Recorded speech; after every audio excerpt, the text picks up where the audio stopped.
और अगली बड़ी खबर, इजराइल पर ईरान ने अपने हमले किए हैं और तेज। इजराइल पर ईरान का ड्रोन अटैक भी देखने को मिला है। मिसाइलों पर नसरुल्लाह के फोटो भी लगे हुए हैं। लारिजानी और सिनवार की भी तस्वीरें देखने को मिल रही हैं। कामिकोज ड्रोन पर भी तस्वीरें लगाई गई हैं। तो हमले लगातार तेज हो रहे हैं और अब जिन लोगों की मौत इन हमलों में हुई है और इस जंग में हुई है, उनके फोटो भी लगाए गए हैं। तो इजराइल पर ईरान ने अपने हमले तेज कर दिए हैं।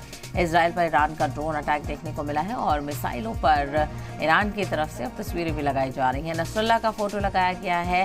अली लारिजानी और सिनवार की भी तस्वीरें लगाई गई हैं, जो इस जंग में जिनकी मौत हो गई है। और कामिकोज ड्रोन पर तस्वीरें लगाई गई हैं। तो मिसाइलों से लगातार ईरान हमले कर रहा है इजराइल पर, और अब जानकारी सामने आ रही है कि ईरान ने अपनी मिसाइलों पर जिन लोगों की मौत इस जंग में हुई है, उनके फोटो भी लगाने शुरू कर दिए हैं।